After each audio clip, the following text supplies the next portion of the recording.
Glory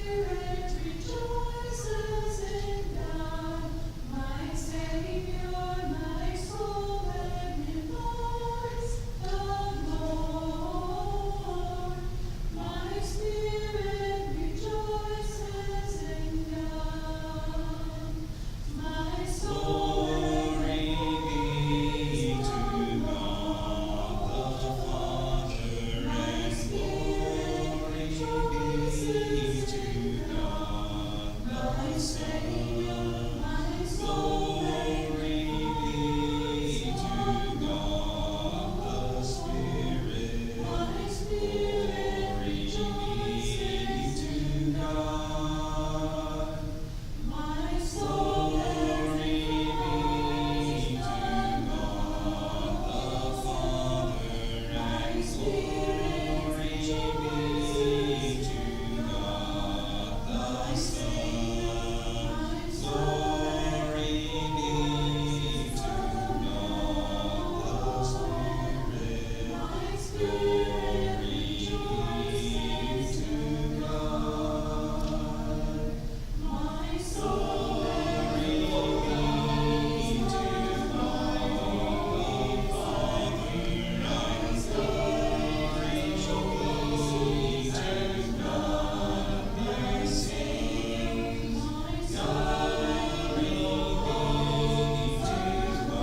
Jesus knows when I am burdened. He knows how much my heart can bear. He lifts me up when I am sinking and brings me joy beyond compare. My Jesus knows just what I need. Yes, He knows just what I need. He satisfies and every need supplies. Yes, He knows just what I need.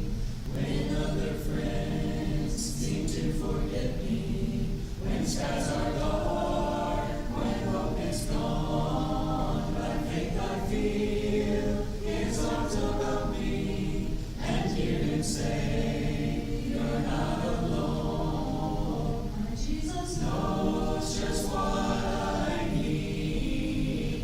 Yes, He knows just what I need. He satisfies and every need supplies. Yes, He knows just what I need.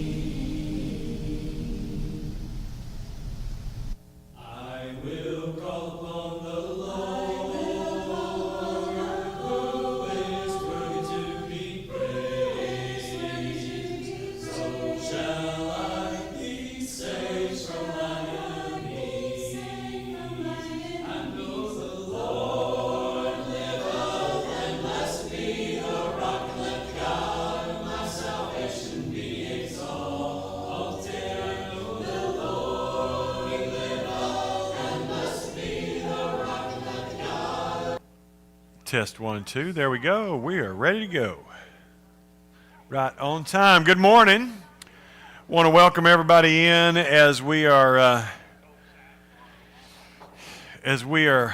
coming together on this cold, cool, wet morning. I guess it's not really cold. Cold's relative. Cold here is like spring in Colorado, but we'll take it. I don't have any desire for any of that. We are jumping back into the story of Abraham, Isaac, and Jacob, and that's where we are this morning. If you have your Bibles, we're going to be in Genesis chapter 35. Genesis 35. And there's been a lot going on up until this point, but it's finally calmed down a little bit in Jacob's life. 5. We're going to start with verse 1. Then God said to Jacob, "Go up to Bethel and settle there and build an altar there to God who appeared to you when you were fleeing from your brother Esau." So Jacob said to his household and to all who were with him, "Get rid of the foreign gods you have with you and purify yourselves and change your clothes. Then come, let us go up to Bethel, and where I will build an altar to God who answered me in the day of my distress and who has been with me wherever I have gone." So they gave Jacob all the foreign gods they had and the rings in their ears, and Jacob buried them under the oak at Shechem. Then they set out, and the terror of God fell on the towns all around them, so that no one pursued them. Jacob and all the people with him came to Luz, that is Bethel, in the land of Canaan. There he built an altar, and he called the place El Bethel, because it was there that God revealed himself to him when he was fleeing from his brother. Now Deborah, Rebekah's nurse, died and was buried under the oak outside Bethel, so it was named Allon Bachuth. After Jacob returned from Padan Aram, God appeared to him again and blessed him. God said to him, "Your name is Jacob, but you will no longer be called Jacob. Your name will be Israel." So he named him Israel. Let's stop right there. Nearly 30 years have passed since earlier Jacob had vowed to return to Bethel. Nearly 30 years have passed since Jacob vowed to return to Bethel, where God had first revealed himself to him during his flight from Esau. Worse than that, it's been 10 years since Jacob left Laban and returned to the land of promise. Jacob returns, he builds a house in Succoth and formed alliances in Shechem with the Canaanites. So 30 years after Jacob's vow to return to Bethel, and in light of the fact, well, even more so that Bethel only lay some 30 miles from where he's living at Shechem. Why? That's what I want us to start off talking about this morning, because I think we do the same things. We make vows to God, and we make promises to God, and sometimes it's, God, if you'll just get me out of this, I'll never do this again, or if you'll do this for me, I promise that I'll do this for you. And we sound a lot like Jacob, and but then, like Jacob, we get out on the other side. No, it wasn't. It was this, or it was that, or I forgot, or this or that, and we somehow don't always follow through, or even give God glory for the things that we have asked for. So my question this morning that I want us to discuss, and I'm not asking you personally, but why do you think we're that way? Why do you think we're so eager to seek God, but then, like Jacob, time passes and we just kind of go about our lives? What happens? Anybody want to address that, Jerry? Yeah, I know that sometimes I'll have my plan of the way I want the future to work out, and it usually doesn't work that way, but God works it in a different way, and it usually comes out better. Jerry said he'll have a plan of how he thinks his future is going to work out, and a lot of times God's plan is different than his plan, and really God's plan ends up working out better, even though it's not what he would have chosen in the beginning. I buy that. What else? Why do you think we like Jacob, kind of forget or forget to give God the glory, forget to thank God, forget to glorify God, forget to fulfill the promises that we've made? Norma, is your hand up? Okay, I couldn't tell if you were just... Absolutely. She said that just Satan is alive and well, and one of his primary tools is to distract us. If we're busy worrying about something else or focused on something else, then we're not focused on God, and that's still a win. Kim?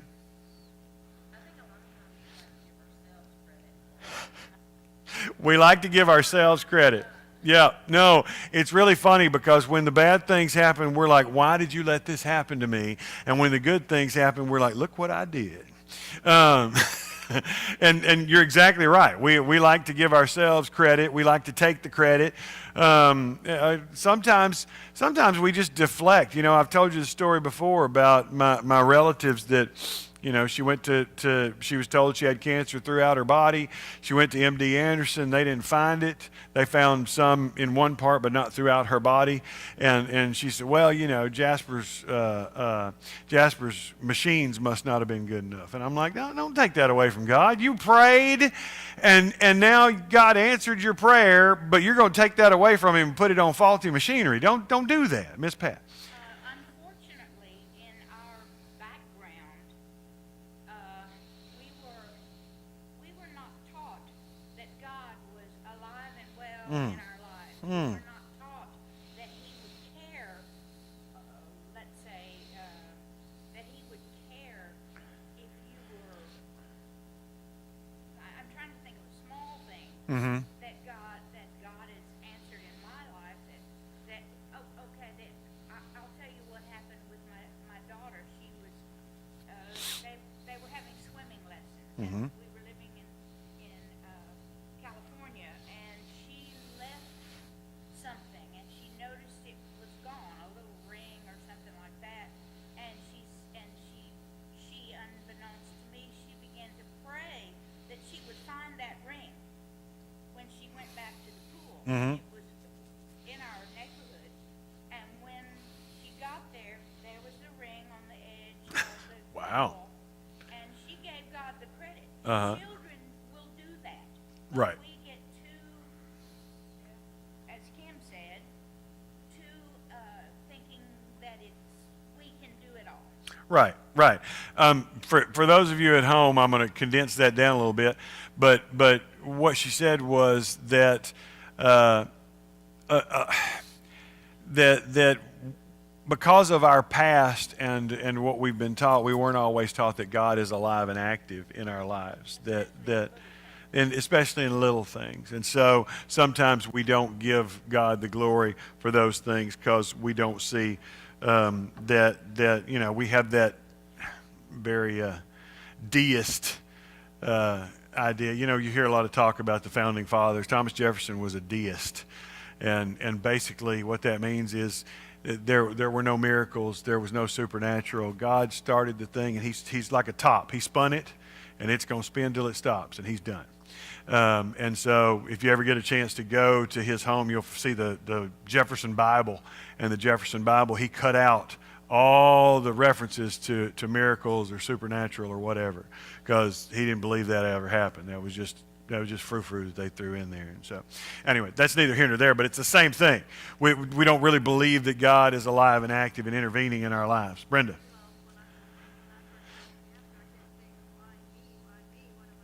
Mm-hmm. And you look at, you say, why me? But you look at the especially you. I mean, you've been really good about giving God glory and bringing that to the forefront of people's minds and asking people to pray for that. And that's a witness that you wouldn't have otherwise. And I think sometimes, now I'm going to preach a little bit, but sometimes we get so earthly that we don't have a heavenly viewpoint. And it's kind of like we're thinking just in terms of this when God's thinking in terms of this, and my little bit isn't as big a deal as I think it is.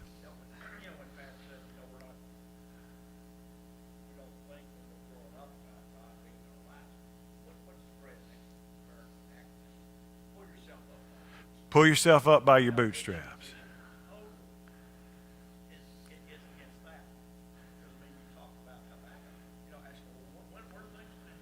Yeah. And that's one of the things, we don't ever hear that unless it's in the church. We hear, no, I can't, I'm not, some of these things that I want are not going to happen tomorrow.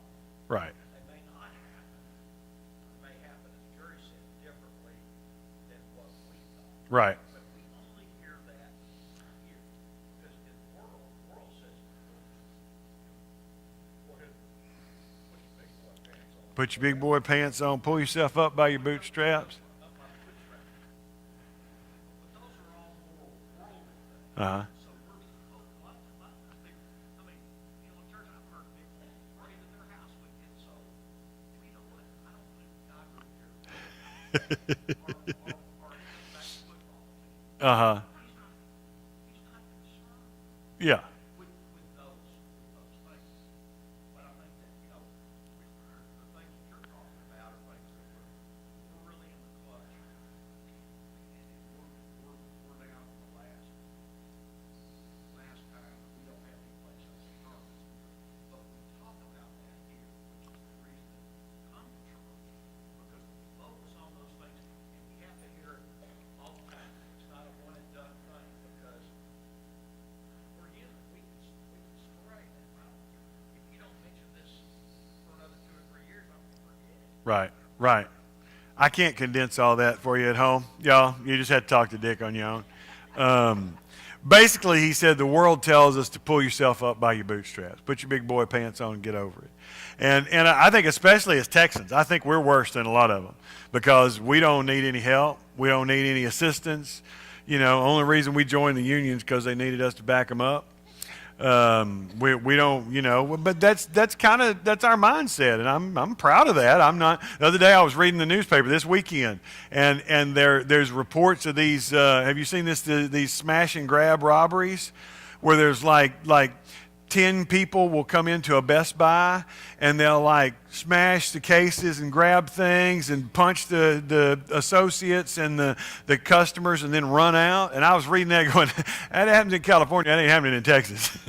Because half the people in that Best Buy is going to be packing. So that may work there. That's not going to work here. I'd like to see them come try that here. At any rate, that's neither here nor there. The point is, as Texans, we're fiercely independent, and we don't need that. We don't need, we're not, and that bleeds over, I think, sometimes, like Dick's saying, religiously, spiritually, we're independent, and we don't, we're going to take care of this myself. And so, yeah, I think you're exactly right. From outward appearances, Jacob is not far from God, because he is, like I said, 30 miles from Bethel, where he's supposed to be. He's built an altar at Shechem, and so he looks like he is connected to God. But spiritually, I think we see that he wasn't really all there. First of all, he's not where he's supposed to be. God said go to Bethel. He goes to Shechem, 30 miles off. Not that big a deal, but it is that big a deal. Especially then, it's 30 miles to us, not as a car ride, but 30 miles to them was a long way, because they weren't riding cars. And so he has told Esau that he would meet him at Seir in chapter 33, but he went the opposite direction. And that's how he ends up in Shechem, because he's still not totally trusting God. He's still not sure that Esau is not going to get him. Yes, ma'am? And apparently he hasn't been running his household well, but they had all this Stuff. stone gods. He hasn't been running his household well. And he tells them finally to put away their foreign gods when they're moving. So obviously they've still got them. They're still using them. They're still worshiping them in some way. Well, we see it in, he really passively accepts the rape of his daughter. I mean, we just talked about that in chapter before, that he just kind of goes with it. His sons don't. His sons, her brothers kind of overreact, I guess. I don't know. Yes, that's arguable. We can decide whether they did or did not overreact. But they reacted at any rate. But Jacob doesn't really do anything. In fact, he enters into an agreement with those same people, not just sacrificing now the purity of his own family, but the purity of the line that God has blessed, that moving forward, that God has specifically told him not to do. He's kind of preoccupied with prosperity and security at the expense of purity and piety. He's near Bethel, but he's not near God. And unfortunately, I think we get that. I think sometimes we get in the same place. I think we get so preoccupied with first of all, with success, with financial independence, with whatever you want to call it, that we forget about the spiritual side of it. The other side is we get so preoccupied with safety. There are still churches in this country that are not meeting because of COVID. And I'm not judging anybody. You do what you got to do. But I am saying that some are more concerned with safety. And I want everybody to be safe. I mean, you hear me all the time tell our folks that are still at home, our most vulnerable, that they need to stay at home because we want them to be protected. That's why we do what we do with all this stuff and broadcast this stuff and all that. But at some point, being a Christian involves taking a risk, right? Am I wrong? Maybe I'm overstating. But anyway, let's. I think the next question, Jacob is near to God, but he's not near to God. Does that make sense? He's in the region of where he's supposed to be, and he looks like on the outside that he's doing what he's supposed to be doing. He's built an altar, and he's going through the motions. But really, he's not there. They honor me with their lips, but their hearts are far from me. And I think the next thing I want us to talk about is how can we today do the same thing? Because we today, I think, also get in places where we're near to God and we're doing the things that we're supposed to do on the outside, but on the inside, our hearts are not near to Him. How can we today be near to God, but our hearts still be far from Him? Anybody want to jump in on that? I know. Now I done quit preaching, gone to meddling. Steve, and then Norma. God knows your heart, and He knows when you're being sincere. And so you might fake it when you're at church and put on the church face and all that. But God knows what you're really thinking about. God knows your heart, Steve said, and we can fake it here, we can fake it in the church building, but God knows what's really going on. Some of us that were exposed to church as children that, for whatever reason, have that drifting. Mm-hmm. And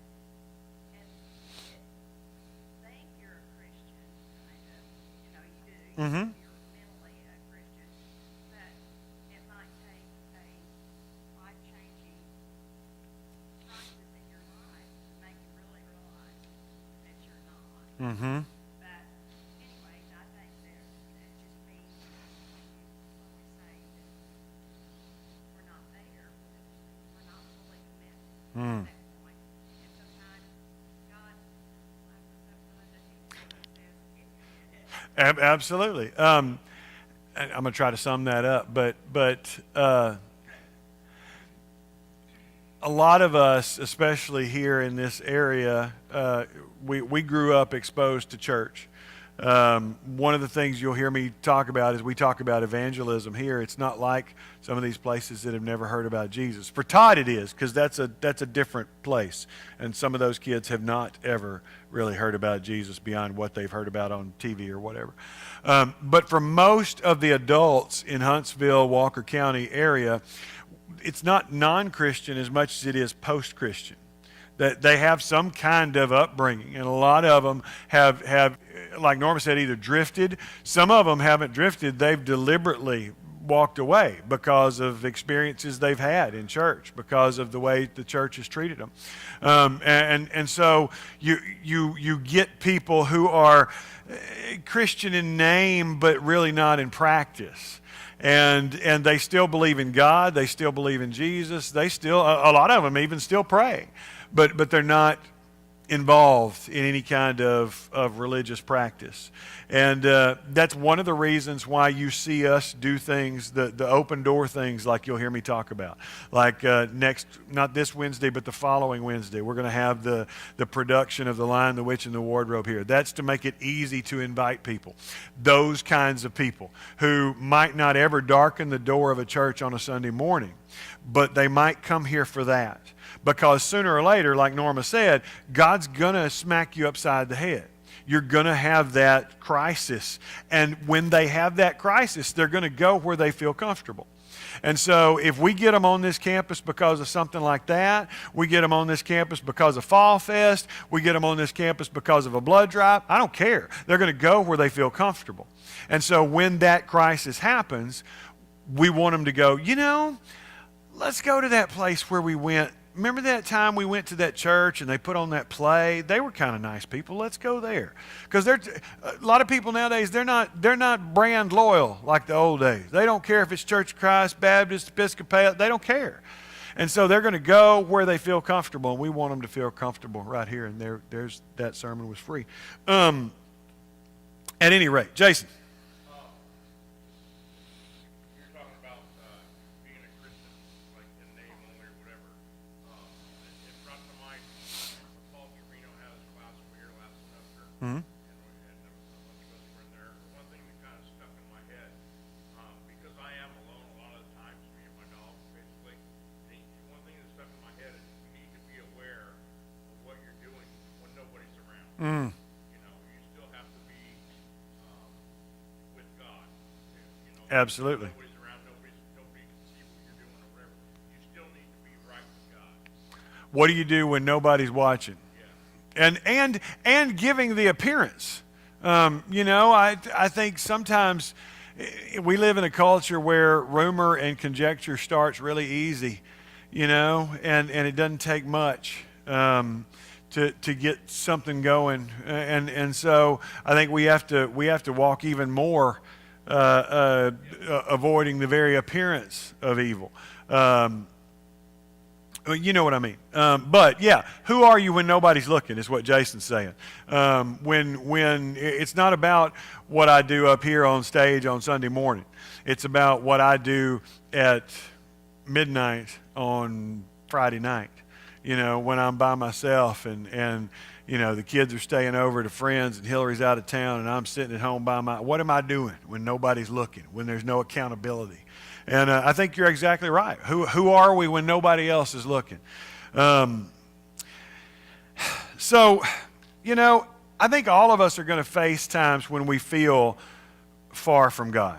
And so you're going to have those times when you feel like I'm not as connected as I want to be. I don't think that's necessarily what's happening to Jacob, but I do think we see some things here that the way Jacob finds his way back is a way for us to also find our way back. In that passage I'm sorry. Okay, go ahead.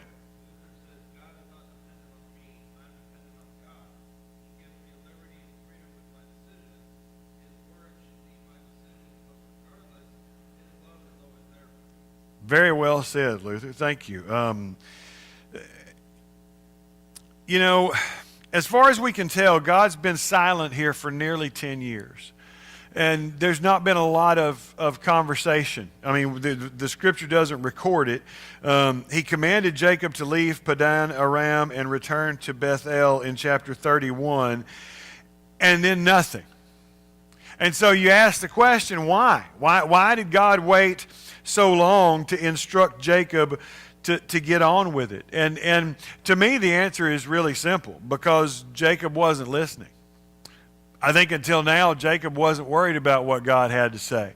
And so we said that Jacob was passive in the experience with Dinah, but I do think it impacted him at some point, because he seems more open at this point. He seems more open and a little bit more connected. You know, he has this dramatic wrestling match in chapter 32, and then he loses that. That sense of urgency just disappears, and he goes to settling down and to putting down roots. And so God had very clearly spoken to him and told him what to do, and Jacob had not done it. And so God had just kind of said, okay, you know, you want to do it your way for a while, that's fine. And I can say in my life that's happened a lot. I think that I got this, God, I don't need you. I got this. You know, it's like when your kids were little, when mine were little, Olivia especially, when she was like tiny, I'd do it myself. And she'd get mad at me if I tried to help her do anything. I'd do it myself. And that hadn't changed. She's 11, and she still, it's just more verbose now. At any rate, but just like that, I think I'm going to do this. I got this. I don't need God. You take care of this, God. I got this. And then God says, okay. You know, it's kind of like us with our kids. Okay, you go ahead. And when you figure out that's not going to work, you can come back and I'll tell you how to do it the right way. And because sometimes that's how we learn. Some of us, me especially, I learn by hard knocks. I learn better by that than I do by you telling me. All of the church people in Jasper, Texas are saying amen right now, because they're like, we told that boy and told that boy. At any rate, the tragic events of chapter 34, I think kind of get Jacob's attention, or at least shake him out of this stupor that he's in. His daughter is raped. His sons commit mass murder. His family is a hot mess.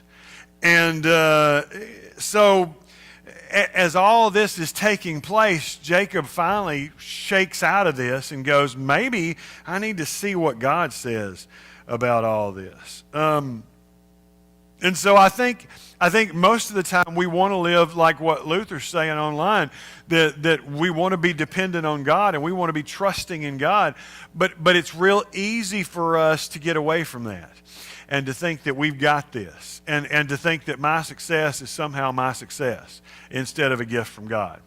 You know, I talk about it all the time with preachers, that we this job, you see preachers who get in the weeds and you wonder, how did those guys get there?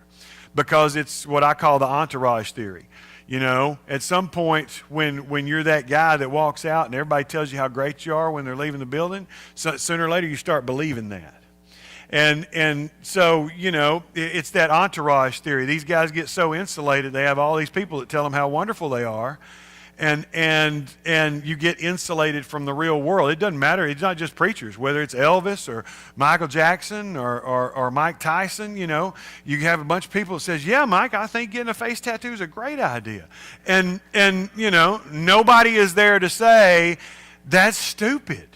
And that's one of the reasons why I think our churches of Christ, our model of a plurality of elders is better than a pastoral model, because I have a group of people over me, not just one. I have a group that can say, Jeff, that's stupid. Don't do that. Because I'm human. And I need somebody to say, Jeff, that's stupid. Don't do that. And so I think we all need that in our lives. You need somebody. If you don't have anybody in your life, you know, I live in a house with a wife and 2 teenage girls, so I have people tell me I'm stupid all the time. But if you don't have anybody in your life saying, that's not a good idea, you know, you need that accountability. And I'm not just talking about, oh, we go to church and everybody says, oh, yeah.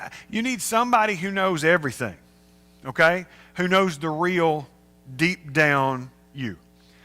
Who knows all the dirt, who knows all the fears, who knows all the temptations, who knows all the struggles, and who can say, you don't need to do that. And you know, I've got a group of guys. When I was first a youth minister in Pampa, Texas, I met with a group of guys, and we had what we call an accountability group, and we basically just shared everything with each other. Said, look, this is where I'm at. This is what's going on in my life. This is what I struggle with. This is what I'm tempted by. This is what, and 100% confidentiality, and I trust those guys with everything. And right now, if I picked up the phone and called them, said, I need you, I mean, we're 20 years later, they'd be here. I have total faith in that. But that's the kind of thing I'm talking about. You need somebody in your life like that. And that's what church is supposed to be. That's, if you read, you know, the New Testament, that's what it's supposed to be. We're supposed to be able to be there for one another. We're supposed to be able to hold one another up and lift one another up instead of tearing each other down. And so I think in Jacob's pain here, as Norma referenced just a minute ago, God starts speaking to him in this crisis in his life.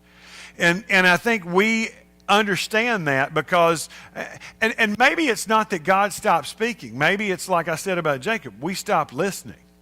You know, and we think we've got this covered and we think we've got everything under control, and then something comes along and it's like that record scratch, you know, and everything's in the weeds, we're in the ditch, whatever the metaphor you want to use is. But then you go, okay, God, how did I end up here? How did this happen? How did I get to a place where, you know, my family is in this shambles like Jacob's? How did I get here? What do I need to do? And God says, well, remember about 10 years ago when I told you to go to Bethel? Maybe that would be a good idea. Maybe you should go to Bethel. But God's not like that. He doesn't do the sarcastic, I told you so. He just says, go to Bethel. He doesn't say, remember I told you, go to Bethel. He just says, go to Bethel. Jacob was to return to the place of beginning, not just physically, though, but spiritually. And he was supposed to go back to that place where he first connected with God. You know, he named it Bethel, which means house of God, because that was the place where he first came into contact with Yahweh. And it's there. But to get there, what did he have to do? Well, first he had to listen. Second, he had to deal with his idolatry. The idolatry throughout all of his family. And notice, he says it to everybody, put away your foreign gods. Now, you know that he's complicit in that as well. I don't think that he's high and mighty up here and all his family's all that. He's part of this. But he's finally had this epiphany, and we're going to follow Yahweh, and we're going to get rid of all this other stuff. And I think that's the second part when we want to find our way back. It's for us. Because we don't like to admit it, but we have gods as well. We have our idols. And you know, when you get to this point in churches and we talk about this and people say, yeah, well, money is an idol, and yeah, well, sin is an idol, and we like those. But I think we have worse than that, because my family can become an idol. My family, and I know that sounds crazy, but my family, my kids can become an idol. Because there are folks right now who the most important thing for them in the world is keeping their kids happy. Nothing wrong with that. But it's not the most important thing in the world. God needs to be first, and anything that is ahead of God is an idol. And I think that's true for all of us. And so things that are inherently good, that are not bad, can still become idols. Things that it's not, or that we say, well, that's harmless. That's harmless. I think one of the greatest failures of the church is we've created this disparity where what happens in here is different than what happens out there. And so people are one way in here, and then they walk out that door, and it doesn't matter out there. And we as a church need to take responsibility, because we've helped create that. Because we have these hokey rules that certain things can happen or can't happen in here that can or can't out there. And that's nonsense, because there's nothing sacred about these bricks. This is not the temple. This is just a building where we meet together for convenience. It is in no way sacred or holy. But when we make it that, then we get out there and, well, I'm not doing it in there, so it's okay. And it's not, and I have this disconnect in my life. And so then I get all these idols. And I don't see them as idols because I don't bring them into the holy sanctuary. They stay out there, and so it's whatever. And I'm not going to go through and name them. You know what it is. It's what is important to you. When we're interviewing youth ministers, and when I was a youth minister interviewing, one of the things they taught us in college is ask for the budget, and ask them to send you the budget. And look at the church's budget and see what they spend their money on. Because it doesn't matter what their mission statement is, doesn't matter what their vision statement is, doesn't matter what they tell you in the search committee. Where they spend their money is what's really important to them. And so look at where they spend their money. I think that's true of my life. Look at where I spend my money, because that's my priority. Now, I'm not asking you to give all your money to church. Don't hear that. But I think sometimes we have to figure out what is an idol. What's more important? What's on a place that it shouldn't be? Sorry, I'm preaching. It doesn't take much. So Jacob, the second thing he has to do is to get rid of all these idols and to get rid of all these things that are keeping him from finding his way back to God. And so Jacob, the third thing is he has all these fears. You see it at the end of 34. When his daughter is raped, his sons commit mass murder. What's Jacob's biggest concern? Ruined my reputation. You've ruined my reputation. All these people are going to come down on us now. Now you've put us in danger. And it's all this worry about all this stuff out here. And contrary to his fears, what happens? He goes to go to Bethel, and is he attacked? Is he marauded? Is he banded, pirated, whatever word you want to use? No. Because God protects him. Because God told him, if you do what I tell you to do, I'm going to take care of this. And, I'll talk to college kids sometimes, and one of their big things is, well, what's all these crazy things in the Bible? Why does God tell you all these crazy things? That just doesn't make sense to me. Why does God care if you eat shellfish? And I'm like, well, it wasn't written to you. It was written to a bunch of nomadic people walking around in the desert, and they didn't have refrigeration. And so carrying around a big bag of shrimp was not a good idea. That's not that hard to figure out. God says, look, I'm not telling you that you can't have any fun. I'm telling you if you do it my way, you're going to have a lot better life than if you don't. And it's really that simple. It's not like that, God wants me to just do this and this and this, and if I don't, he's going to smite me. No, God's saying, look, if you do all this other stuff, it's going to kill you. or it's going to make your life miserable, or it's going to end up with your life in turmoil and chaos and all these things. And if you do it like this, you're going to have a better life. So contrary to fear, Jacob has to get rid of his fears. He has to get rid of his gods. He has to get rid of his fears. And ultimately, he has to obey. I mean, that's the root of this whole thing, right? Is that he's got to do what God told him to do. And you know, now we're back to that independence thing and the pull yourself up by your bootstraps. We don't like to be told what to do. We don't like to be told that I need to do this. You need to go to Bethel. And Jacob says, well, I got close. That's good enough, right? Shechem's okay. And God says, no, it's not okay. I didn't tell you to go close to Bethel. I told you to go to Bethel. I think that's the same thing. We see it in you know, I mean, the best illustration that I can use is salvation. I mean, Peter says that baptism now saves you, not the removal of dirt from the flesh. There's nothing holy about that water. There's nothing sacred about that water.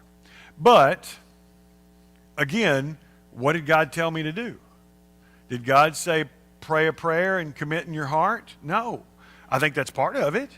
That's called repentance, and that's part of the journey of repentance, but that's not all of it. And again, obedience is important.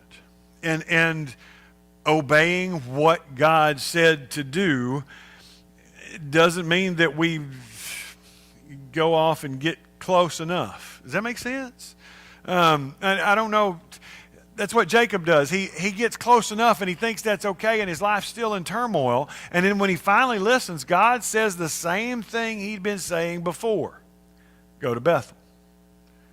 And Jacob is right back where he was 10 years before when he was supposed to go to Bethel in the first place, but then there's just been a lot of other junk that he had to deal with that he wouldn't have had to deal with if he'd have just done what he was supposed to do in the first place. Yes, ma'am. What do you think it means by, he said, purify, what is the verse where it says purify yourselves? Oh yeah, okay, get rid of your gods and purify yourselves and change your clothes. What do you think the purifying yourselves had to do? I mean, what do you think that was? Yeah, honestly, I don't know. It doesn't tell us.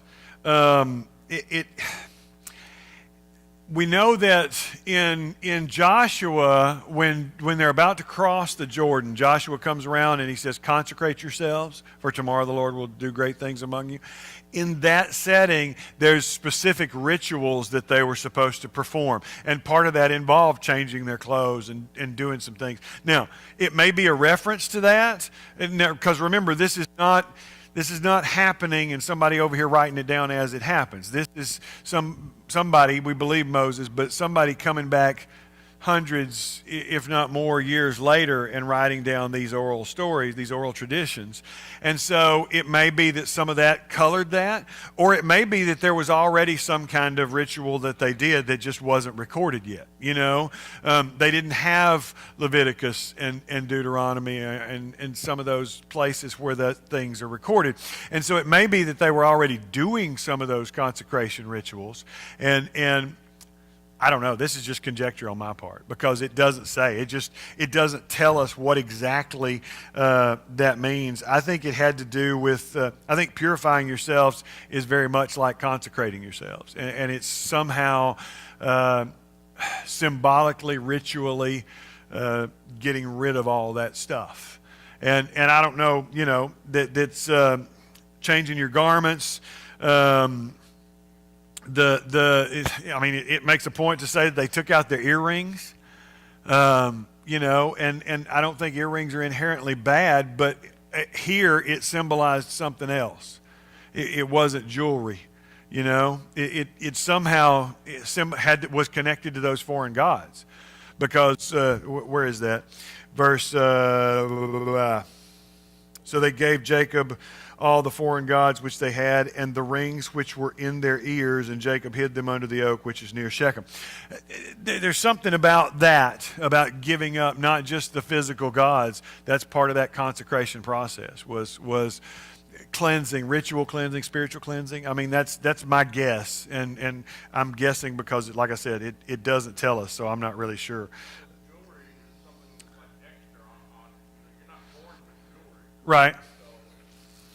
Well, and you've heard the stories about in Israel later that the pierced ear was a symbol of slavery, and that when a slave had served their term, they could go to the doorpost, and if they wanted to stay, the master would then pierce their ear, and that somehow symbolized their servitude. I'm not really sure. I can get you the exact reference if you want it, but not off the top of my head. But I mean, the youth group still sings a song about that. Y'all pierce my ear. You heard that song? The same idea that and so maybe, again, pure conjecture because I don't know, but maybe these were somehow piercings that had to do with servitude to certain gods. That maybe it was something to do with that pagan worship. Don't you think the purifying must have included washing? Oh, absolutely. Water? Absolutely. I think water and washing. I mean, you go through the Bible. I mean, we're back here in Genesis, but through the whole thing, water is always part of it, because there is something cleansing in that. I don't think that, baptism just didn't spring up in the New Testament. This is a process, and water cleansing is always part of it. So I totally think that.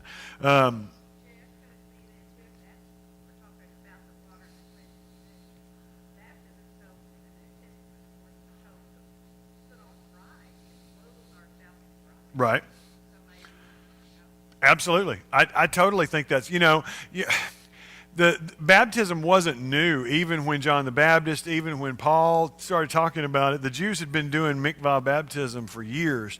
And so that wasn't a new idea to them. But what they, the apostles were teaching that the Holy Spirit was doing through that baptism was new and was different. And so that water cleansing, I think has been around as far as way back here in Genesis. I'm sorry, I preached to y'all and then we're just getting good conversation and now it's time to stop. I'll try to do less of that next time. It never works, but I can try. We're going to wrap up right there. It is 15 minutes till 10 o'clock.